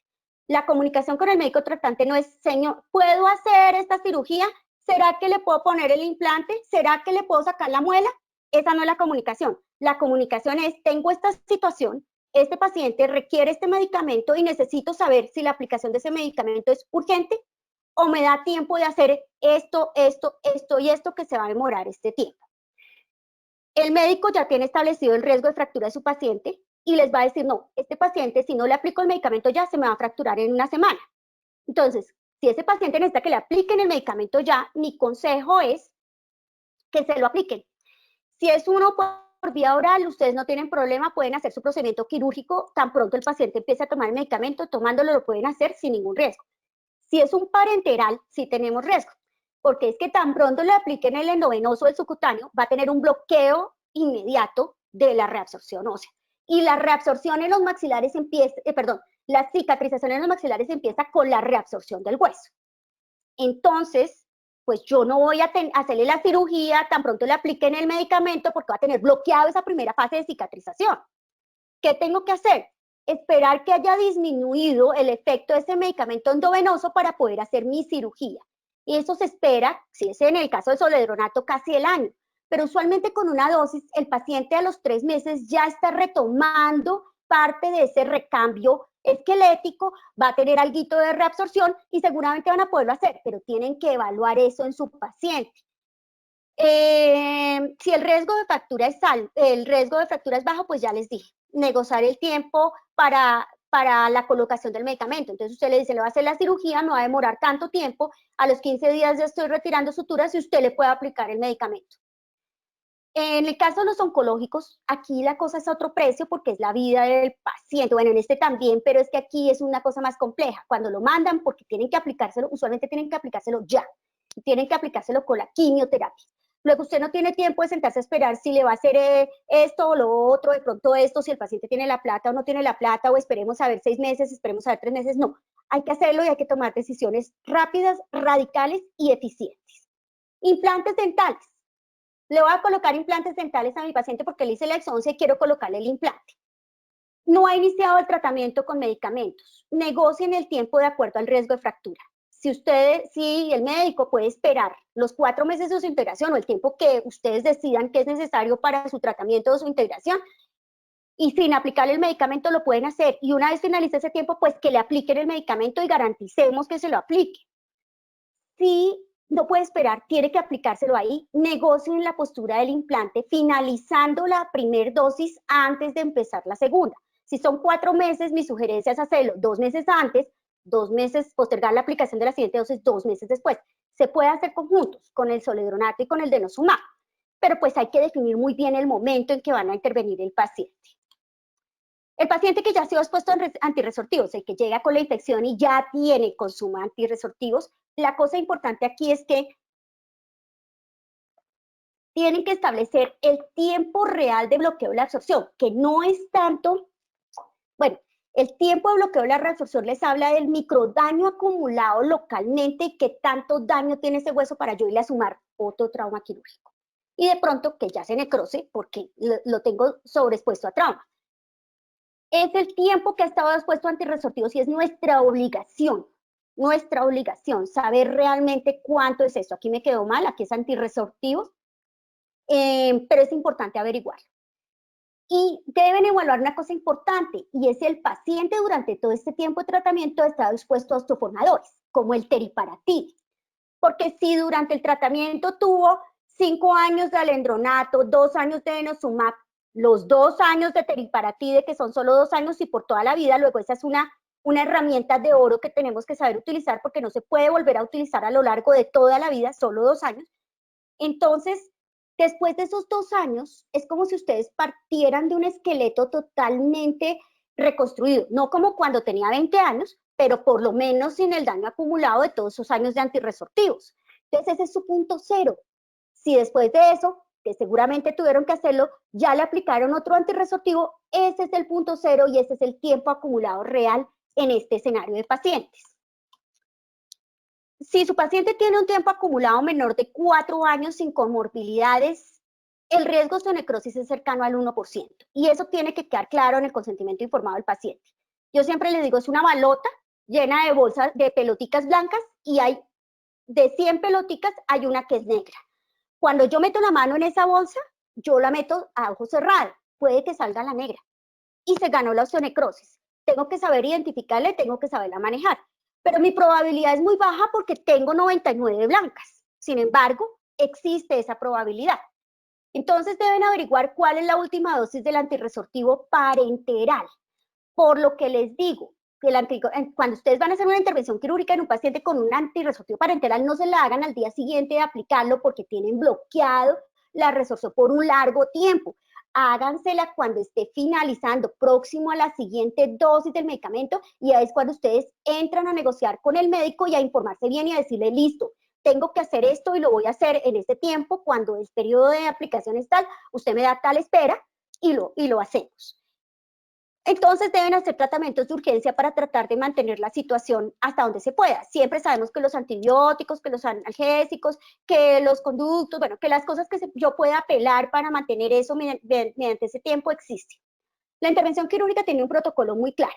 Dentro de lo que se sabe es que la exposición del hueso, cuando se hace una intervención quirúrgica al medio oral, facilita la colonización de esas bacterias en un medio que tiene una resiliencia inmune disminuida. Por ende, entre menos esté expuesto el hueso al medio oral, mejor. Yo no puedo dejar alvéolos abiertos. Entonces alguien me decía, sale la exoncia siempre. Eso no existe en este tipo de pacientes. Deben ser exoncias quirúrgicas siempre. Y el colgajo debe rotarse, avanzarse y cerrarse. Siempre la posibilidad de que yo deje el hueso comunicado al medio oral aumenta el riesgo de osteonecrosis. Entonces es muy importante lograr un cierre adecuado de eso y obviamente eliminar todo el hueso que sea riesgoso de que se necrose porque son espículas pequeñas o lo que sea. Debo tratar de dejar bordes redondeados que no lesionen el tejido blando y produzcan una reapertura de esa herida exponiendo el hueso. Siempre yo hago el procedimiento quirúrgico, les mando a que le apliquen el medicamento y a los 3 meses tomo una radiografía de control que me indica qué tanto cicatrizó ese alvéolo o ese sitio quirúrgico. Y esa es mi guía para saber qué tanta capacidad de cicatrización tiene ese paciente como para pensar en tratamientos adicionales. Si el tiempo acumulado es mayor de 4 años o menor de 4 años, pero ustedes ven que hay una serie de comorbilidades de riesgo de las que les hablé extensamente antes, el riesgo de necrosis sube de 2.1, es decir, ya no hay 2 baloticas, sino posiblemente 3 negras. No hay una balotica, sino posiblemente 3 negras. Entonces tienen que tener cuidado con eso. El diálogo con el médico tratante en esta instancia es muy importante porque es necesario evaluar si el tratamiento con el antirresortivo ha sido efectivo o no, ha sido eficiente o no. Entonces uno entra a mirar cómo está el hueso en este momento, porque hay pacientes que tienen falla terapéutica, por la razón que sea, y nunca responden al tratamiento con antirresortivos. Entonces nunca mejora la densidad y tienen que seguir. Pero puede que no, que haya mejorado suficiente y que se le pueda dar unas vacaciones terapéuticas a ese paciente que me da a mí la oportunidad de poder hacer tratamientos también con cierto margen de seguridad. El CTX tan discutido, yo tengo mi posición personal con el CTX que podemos discutirla ampliamente, pero desde mi punto de vista y después de haber revisado mucha de la literatura que existe sobre el CTX, estoy convencida de que existe una muy mala interpretación del mismo y muy mal manejo de la información que este marcador de recambio óseo nos aporta. Para mí sí es muy importante tomarlo y para mí sí guía parte de mis tratamientos, por lo menos me hace sentir más tranquila cuando hago mis tratamientos. Y obviamente ir por pasos, es un consejo que siempre les doy. Si ustedes tienen que hacer muchas exoncias en muchos cuadrantes, intenten trabajar primero con un cuadrante y mirar cómo cicatrizó y programarlo la semana siguiente. Si ve que esto cicatriza bien, hágale al resto. No le coloque el implante inmediato, no haga intervenciones. Hay un perro que está ladrando, espero que ustedes no lo oigan tanto, pero bueno, entonces ahí, digamos, no coloquen el implante inmediato, no hagan la regeneración, vayan por pasos. Si la exoncia cicatrizó bien, seguramente van a poder colocar el implante, van a poder hacer lo que ustedes quieran, después porque de pronto tienen más posibilidades de cicatrización como lo están evaluando ahí. Implantes. Entonces, en pacientes que ya están manejados con antirresortivos, ustedes deben hacer un balance individual y en ese momento de cómo lo van a hacer. Son imperativos, son importantes, cómo los van a manejar, negociar con el médico tratante y establecer muy bien los tiempos, como se los he dicho, para poder colocarlos. Y obviamente seguimiento. Si van a colocar 10 implantes, mis consejos no los coloquen todos al tiempo. Vayan por etapas y vayan mirando cómo va viendo la cicatrización de ese hueso y qué está pasando con ese paciente. En el contexto de paciente oncológico, ya vimos que los implantes están contraindicados a no ser que el paciente esté sano, esté recuperado, mejor dicho, se considere sano. No es que esté en remisión de la enfermedad, es que esté curado. Y eso existe en periodos de años dependiendo del tumor que el paciente tenga. Pero quiero que tengan muy presente que si tienen que hacer intervenciones quirúrgicas en un paciente oncológico porque tiene un foco infeccioso, van a tener que hacerla. Porque es que a veces ese foco infeccioso puede llevar a que el paciente haga un absceso, una sepsis y se comprometa la vida del paciente. Entonces van a tener que hacerlo. Pero en este contexto el paciente oncológico es el que presenta antiangiogénicos en la mayoría de las veces. Este antiangiogénico debe suspenderse sí o sí mientras que ustedes hagan ese tratamiento, ¿sí? ¿Cómo? Ustedes no le van a decir, voy a suspender esto, no. Ustedes entran en diálogo con el oncólogo, le explican la situación. Este angiogénico no deja cicatrizar ni el hueso ni el tejido blando. Entonces es muy importante que tengan esto presente. Usualmente tienen periodos de acción de 2 a 3 semanas, entonces se pueden suspender 3 semanas antes de la intervención, hacer la intervención, lograr cierre por primera intención del tejido y que le apliquen el antiangiogénico, porque acuérdense que la progresión de enfermedad de base de ese paciente depende del crecimiento de nuevos vasos sanguíneos. Entonces no podemos bloquearlo mucho tiempo. Suspender los antirresortivos en estos pacientes, usualmente los tratamientos con antirresortivos en ellos no son tan largos, son 1 o 2 años máximo, hay unos protocolos muy claros, de pronto estén cercanos a poderse hacer y ustedes entonces deben evaluar es qué tanto pueden espaciar el procedimiento en ese paciente sin ponerlo en riesgo de que haga una infección más seria. Entonces pueden optar por hacer procedimientos conservadores tratando de mantener el diente sin hacer cirugía mientras que se logra eliminar este efecto por lo menos, o pueden asumir el riesgo con su paciente explicando que obviamente ya no tiene 3 baloticas negras, sino tiene 50 o 60 negras y 40 blancas. Siempre sopesar el riesgo-beneficio porque hay veces que si uno no elimina el foco es peor para el paciente. Una cosa muy importante es que el denosumab nunca se suspende. Al ser un anticuerpo monoclonal, es un medicamento que si se suspende produce un efecto rebote que hace que se desaparezca el hueso literalmente en 1 año y el paciente se fracture en ese año. Entonces no podemos suspender un paciente que está en tratamiento con denosumab. Hay que sellarlo con zoledronato y acuérdense que el efecto del zoledronato es casi de 1 año. Los bisfosfonatos pueden tener periodos de gracia porque están fijos a la estructura cristalina del hueso y a pesar de que se suspenda su aplicación, va a haber un efecto residual que controla la enfermedad de base. Téngalo siempre presente. Implantes contraindicados.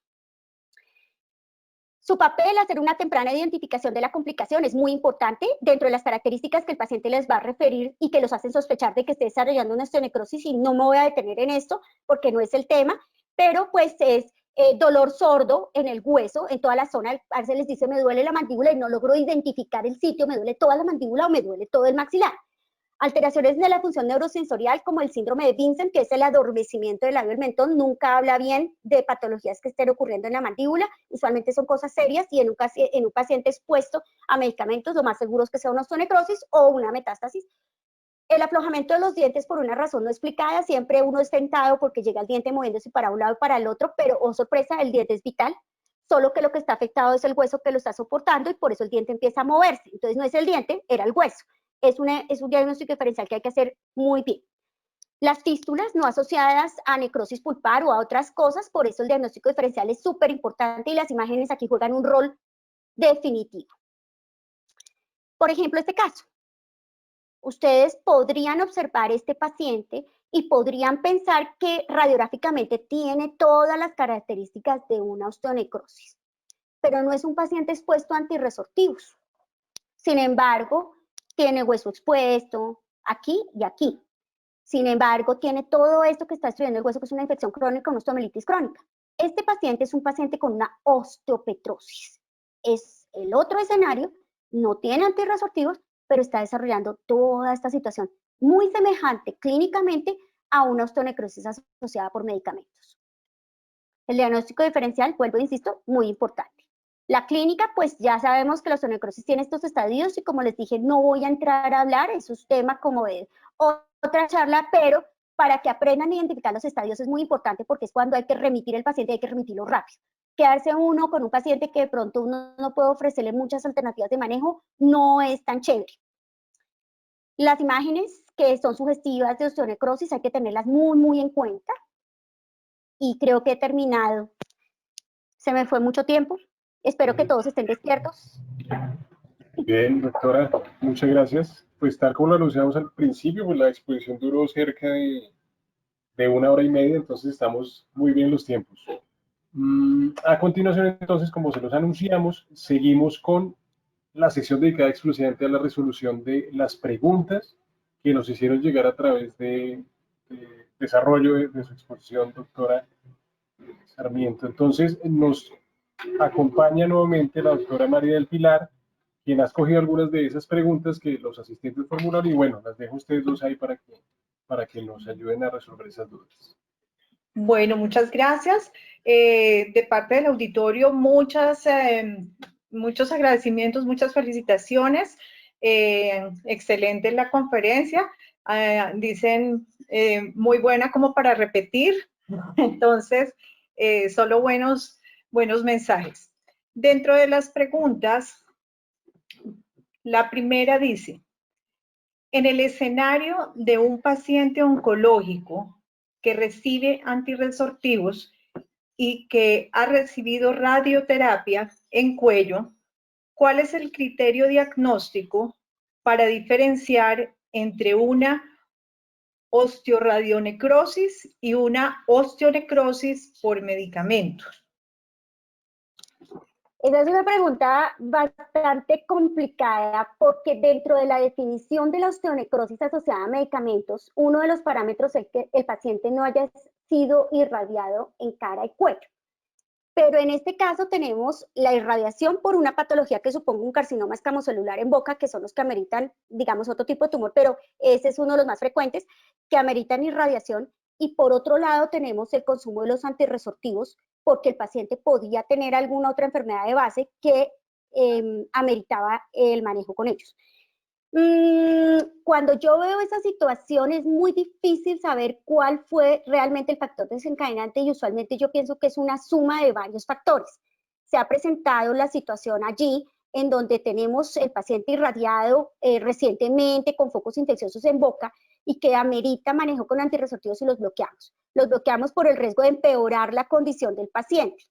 Entonces, saber cuál fue, digamos que fue primero el huevo o la gallina es difícil poder diferenciar clínicamente, imagenológicamente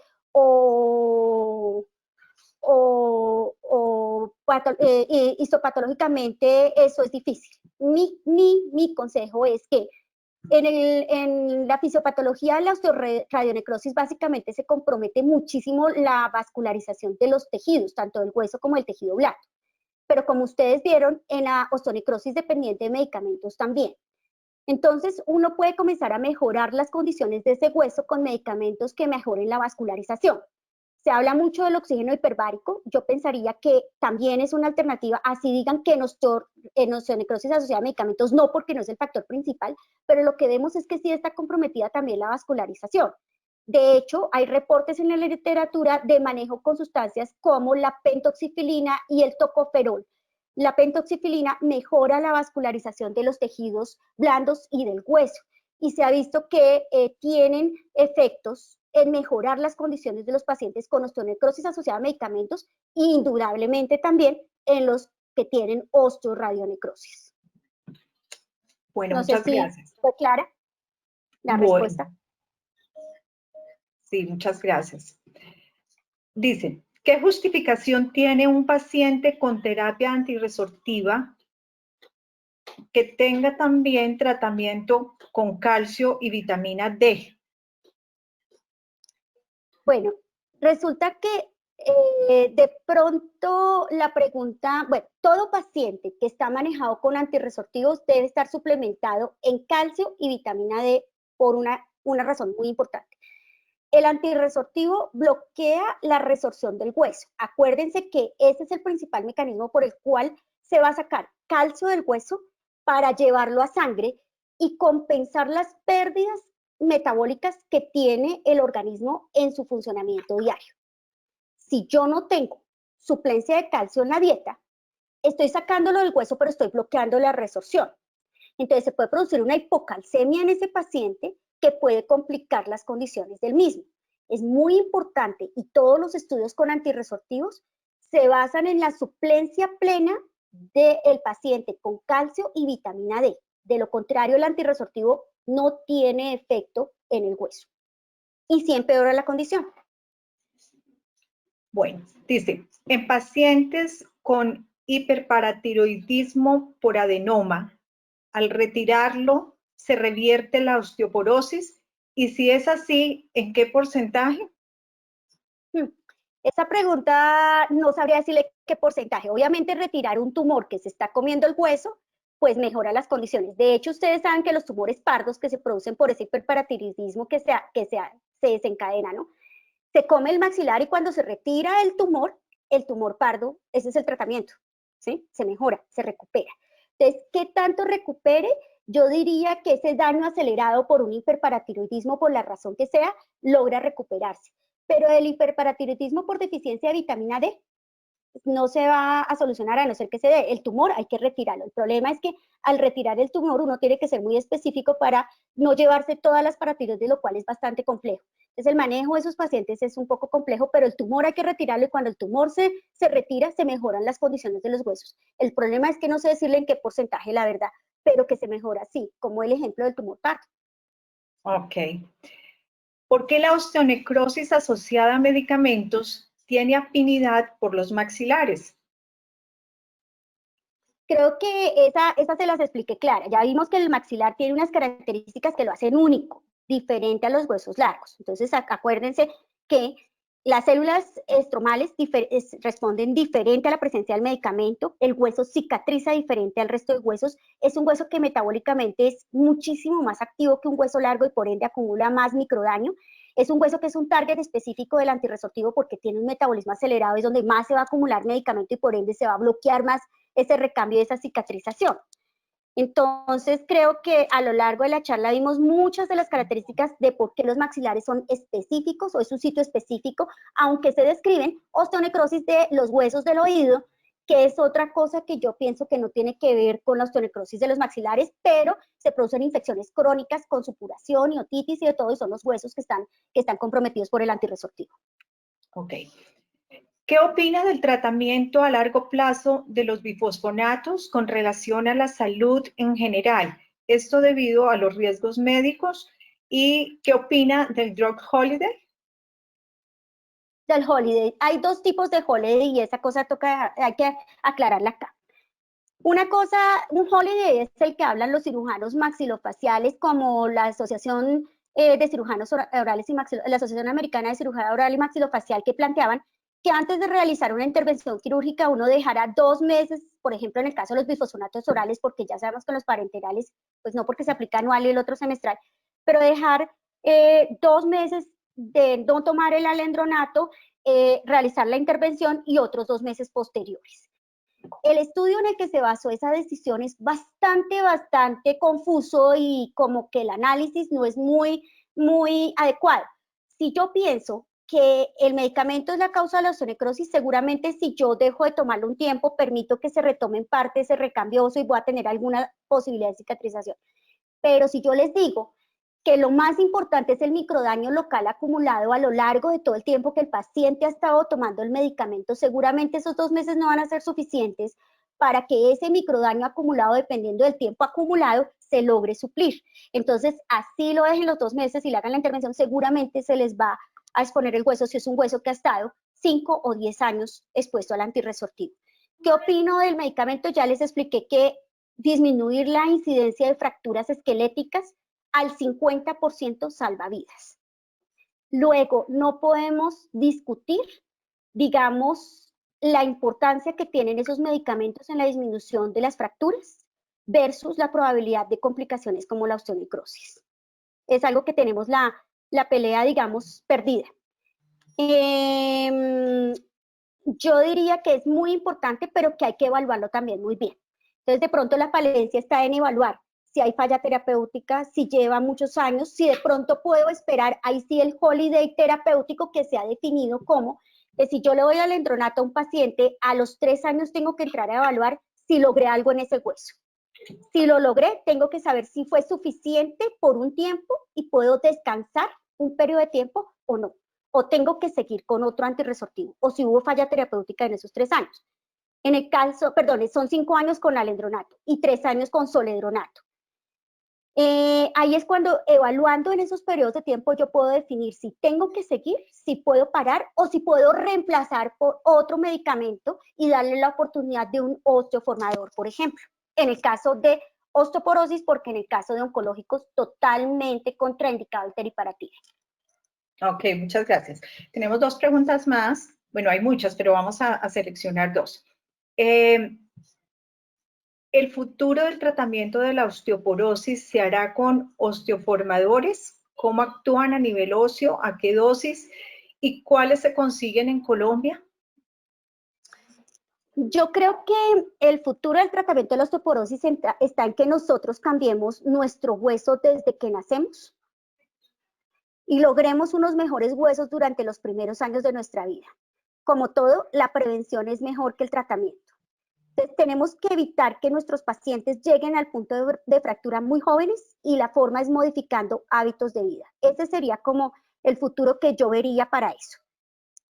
Los osteoformadores son unos medicamentos muy importantes, pero como estimulan, digamos, la formación de hueso, estimulan procesos de formación de otro tipo también. Entonces, lo que se vio con el teriparatide en los estudios preclínicos en ratas fue que una de las ratas hizo un osteosarcoma. Y pues esto sería bastante complicado. Entonces, por eso solamente tiene un tiempo de tratamiento de 2 años de por vida. Y por eso está contraindicado en los pacientes oncológicos que de por sí tienen una enfermedad en donde hay una proliferación celular, que no es la buena, ¿no?, la del tumor, pero tiene una proliferación aumentada. Entonces, uno no debe aplicarle a un paciente que tenga tumores activos, sobre todo si tiene metástasis de hueso, si ese tumor depende del hueso, teriparatide. Entonces, los osteoformadores van a tener ese problema siempre. Ok. Bueno, dice, hablamos mucho de establecer los tiempos y evaluar la respuesta inmediata en el posoperatorio. ¿Cuál es la incidencia de la osteonecrosis tardía? No en el momento de la intervención o su cicatrización, sino después, por ejemplo, de poner un implante en función.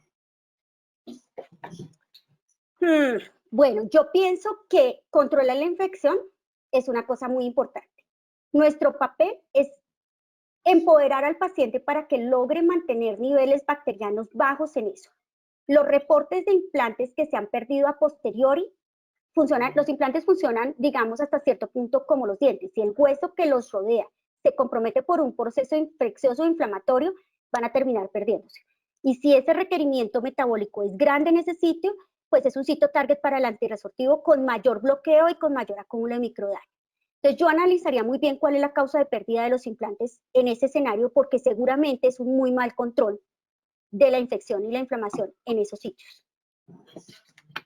Ok, bueno, aquí esto es interesante porque es un caso que nos mandan. Si tenemos en el escenario un paciente de sexo femenino de 85 años de edad, osteoporosis severa por densitometría y presencia de fracturas por fragilidad, con historia de varios años de bifosfonatos y denosumab, edéntula total superior con atrofia severa y edéntula parcial inferior con dientes anteriores inferiores, con compromiso periodontal, intolerancia a la prótesis removible inferior y incomodidad para hablar, para socializar, para comer. Ante este deterioro en la calidad de vida de la paciente, ¿cómo se podría manejar? ¿Qué sugerencias nos haces? Bueno, esta paciente al parecer únicamente ha sido manejada a lo largo de la vida con antirresortivos. No es una paciente con un antecedente oncológico. Ha sido crónicamente manejada con antirresortivos, luego esperamos que el bloqueo en la resorción de los maxilares sea lo suficiente para producir bastante microdaño acumulado. Yo pensaría que hay que darle la oportunidad desde el punto de vista sistémico de su enfermedad esquelética, porque no se puede dejar sin tratamiento, porque ya tiene fracturas esqueléticas, lo que aumenta la probabilidad de nuevas fracturas mucho. Entonces no se puede dejar sin tratamiento y por ende yo pensaría que la única alternativa que tiene esa paciente en un momento de tratamiento esquelético y que podría mejorar las condiciones de los maxilares también es un osteoformador como el teriparatide. Por cierto, es el único que tenemos en el país, como les dije anteriormente, ¿no? Es el único. El problema es que tenemos dos marcas, una que es la de Lilly, no quiero hacer ninguna propaganda, y otro que es un biosimilar. El biosimilar al parecer no funciona igual, entonces tengan mucho cuidado cuál es el que se les está dando a los pacientes, porque obviamente el biosimilar es más barato, entonces van a tender a darle ese y de pronto no es tan eficiente. Entonces, yo pensaría que darle la alternativa a esa paciente de manejarse por sus 2 años con teriparatide, sin esperar los 2 años obviamente para rehabilitarla, porque usualmente, como les mostré, con 3, 4 meses el cambio a nivel de los maxilares es muchísimo, y uno podría pensar que parte de un hueso en mejores condiciones para poder colocar de pronto unos implantes en la zona mandibular, pues eliminando los dientes que están restantes, regularizando el reborde, colocando unos implantes para una sobredentadura inferior. El problema es que en el maxilar superior yo no sabría cómo esté, pero supongo que si solamente tiene los dientes anteriores e inferiores, pues por el efecto que tienen esos dientes de trauma sobre la zona anterior y las prótesis anteriores acaban con todo el hueso alveolar de la zona anterior, y sostener una prótesis ahí es un poco complejo, y colocar implantes ahí también es un poco complejo. Entonces tocaría mirar si en la zona superior tiene algo de fijación o no, pero en la zona inferior, con el teriparatide yo mejoraría las condiciones de ese sitio para poder pensar en por lo menos anclar una prótesis inferior, que es como la más compleja, ¿no? Listo. Bueno, doctora, muchas gracias. Estamos satisfechos, pero también con ganas de volverla a oír. De parte de la Regional Bogotá, un agradecimiento de verdad muy especial. Hemos disfrutado de la charla. Nos quedamos con ganas de organizar una nueva. Entonces ya nos pondremos en contacto para, como lo habíamos pensado antes, hacer un evento presencial o tenerla a través de nuestro campus virtual. Mil gracias, gracias a todos los asistentes. Estamos pendientes de seguir con actividades. Probablemente para el viernes 8 tenemos una actividad no académica. Iremos mandando la difusión para que todos asistan así tan juiciosos como han estado en toda la parte académica. Gracias a todo el equipo. Muchas gracias. Muchas gracias a todos por la paciencia y haber soportado tan larga charla, y gracias a ustedes por la invitación, y para mí fue todo un placer poder estar con todos en este tiempo, compartiendo este tema que realmente es apasionante para mí. Muchas gracias. Gracias. Y muchas gracias a la doctora Ana Karina, muchas gracias a la doctora María del Pilar. Bien, pues vale la pena recordar que ustedes se pueden inscribir a este y a otros eventos a través del campus virtual de ACPO. Lo encuentran a través de la página acperiodoncia.com. No siendo más, nuevamente un agradecimiento a la doctora Ana Karina, a la doctora María del Pilar, y particularmente un agradecimiento para todos los asistentes y quienes participaron, que la participación hoy fue bastante alta también, como ha venido pasando en estos últimos días. Entonces, no siendo más, muchas gracias para todos y muy buenas tardes. Que estén muy bien.